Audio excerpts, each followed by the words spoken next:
Hey guys, welcome back to SNKE Limited. We're going to pull clutch number 8 and kind of talk about my philosophy about how I breed, how I pair my males and my females, and how I kind of invest in genetics.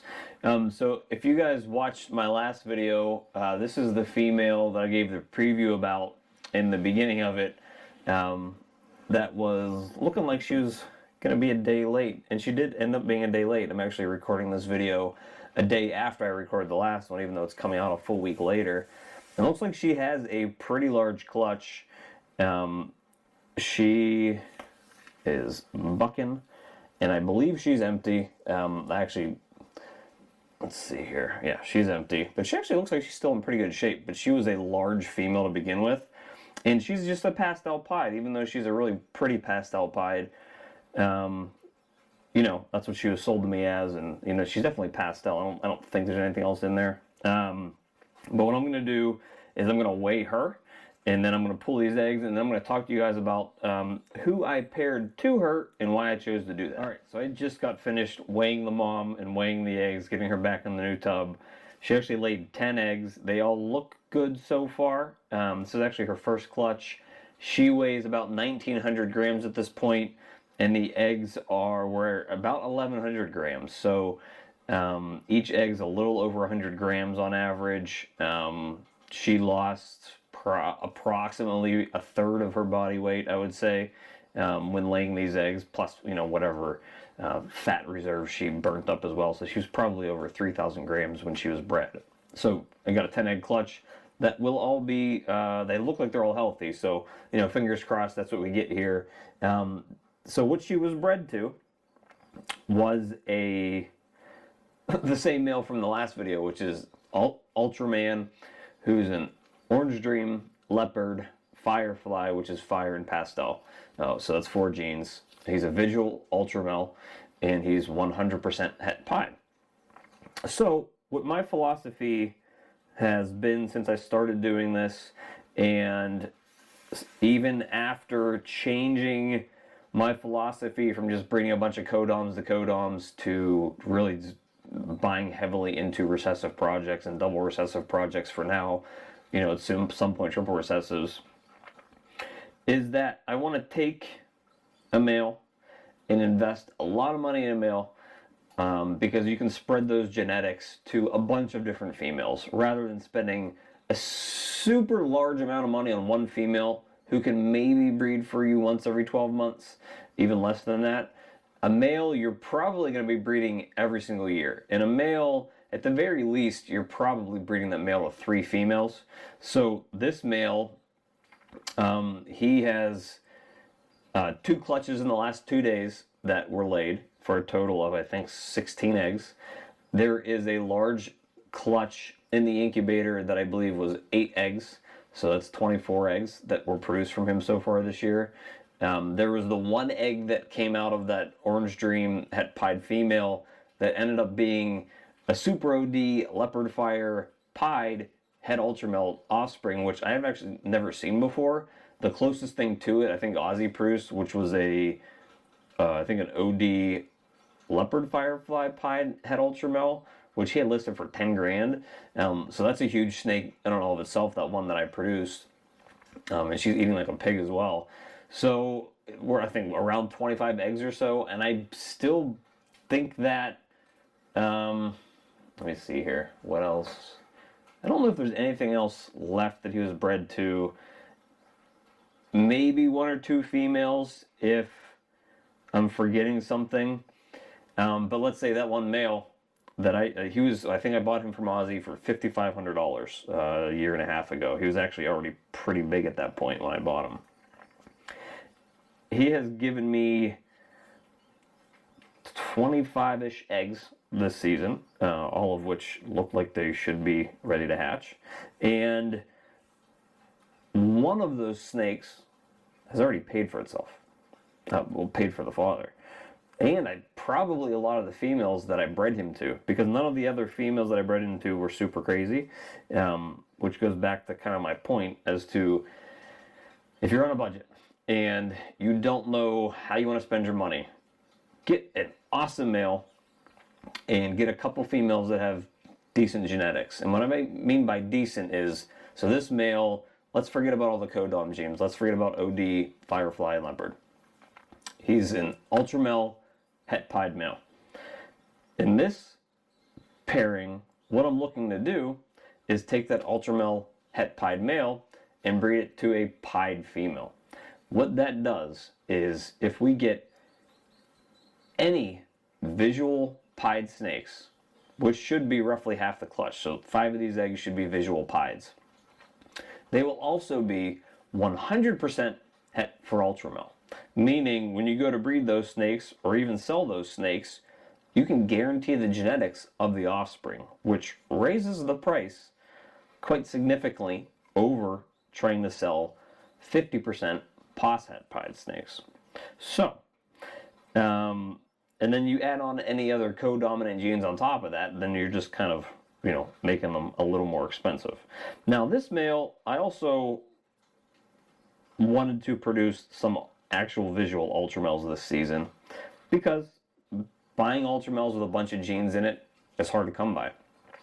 I only have 2 visual ultramel females. One of them I produced 2 years ago, and she's bamboo pinstripe ultramel.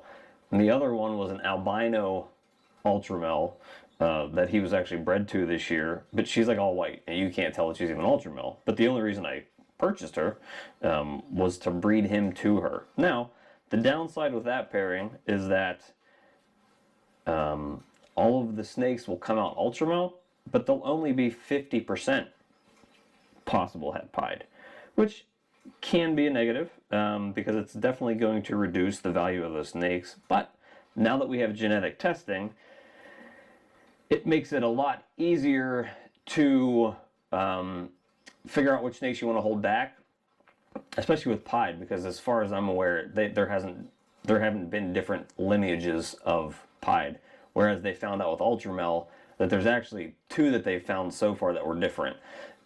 So it's hard. You may be getting false negatives or false negatives with ultramel. With pied, that's not happening so far. So if I take that male, the ultramel het pied male, breed him to a visual ultramel, everything is going to be ultramel. And roughly half of the snakes should be het pied, which is also still very valuable. And that would go the same with any 2 recessive genes. If you have a visual, let's say you have a clown that is het for pied, the best thing to probably do is to breed that snake to a pied het for clown. That way, all of the offspring at the very least are going to be 100% het clown, 100% het pied. But half of those offspring should be clown pieds, which is a very valuable project at this point. And when you start working an extra gene or 2 or 3 or 4 of codoms in there, then you're really kind of hitting the jackpot. With this clutch, I have 10 eggs. So, this half of them should be visual pieds, and this half should be double het ultramel pied.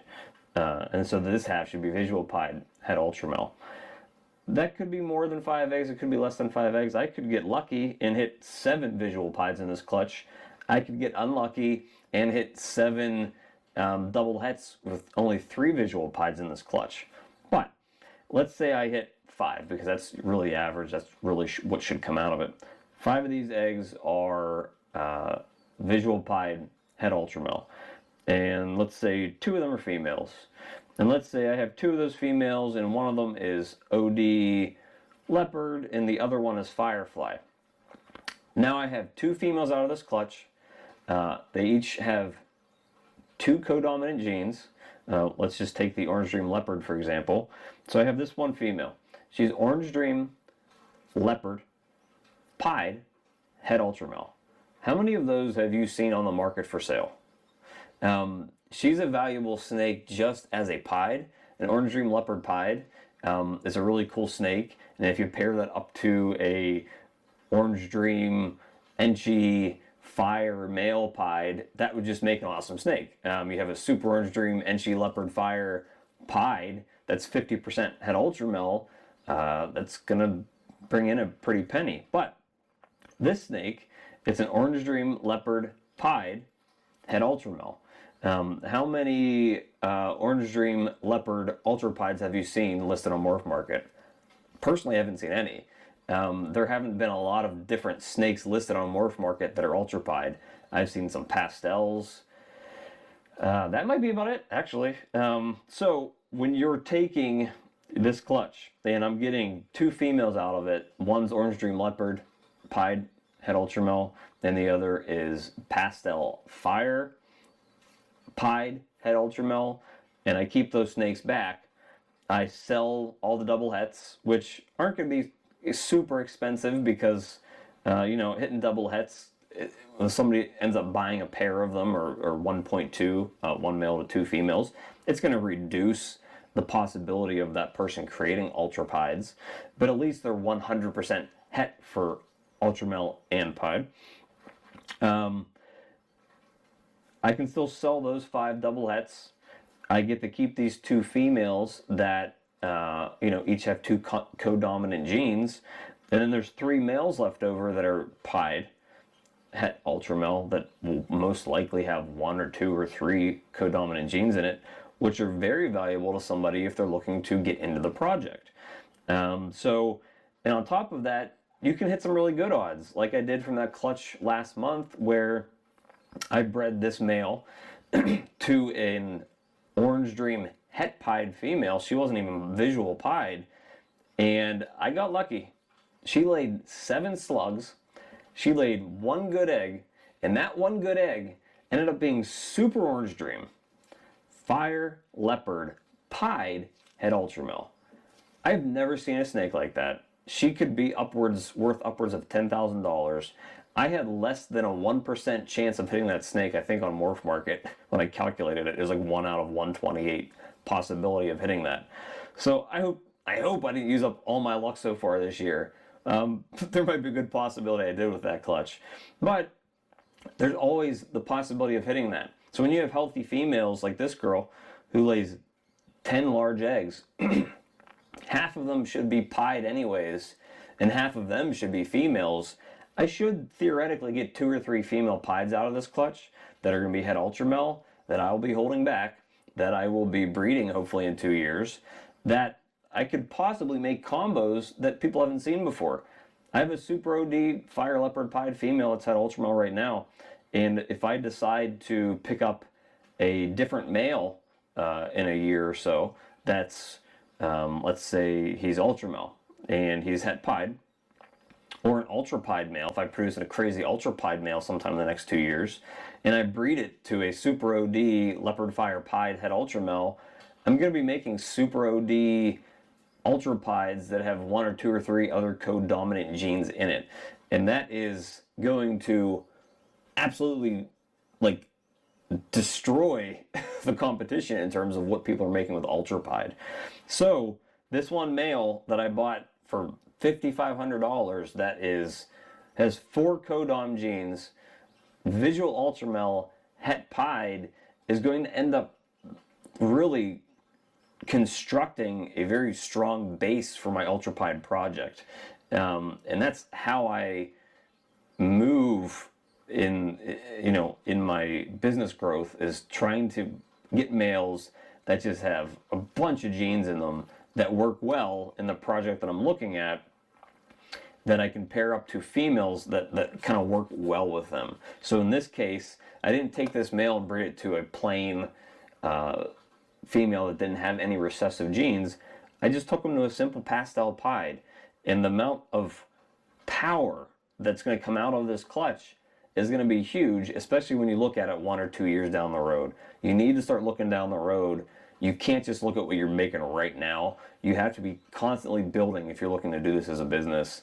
You have to look a year down the road, 2 years down the road, 3, 4, 5, because that's what's going to make you take this business and take it to the next level, and hopefully for you, turn it into a full-time gig. If this year goes the way that I want it to, this could possibly be the year that's going to make me take this from being a full-time hobby to being a full-time job, and it allows me to, if I want to, quit my day job and do this full time and give my everything to this instead of having to separate my time between day job, snakes, and family. I'm just doing snakes and family. So you have to start looking down the road to really make this business work for you and make it your full-time gig. So hopefully this information was valuable. Let me know if you guys have any questions. You have to be really business minded and looking long term to make this worth something. And this male that I spent $5,500 on has given me 25 eggs this year, and it's potentially going to make me a ton of money and a ton of very powerful holdback females that hopefully I'm breeding in 2 years. So thank you guys for tuning in and stopping by, and we'll see you next time.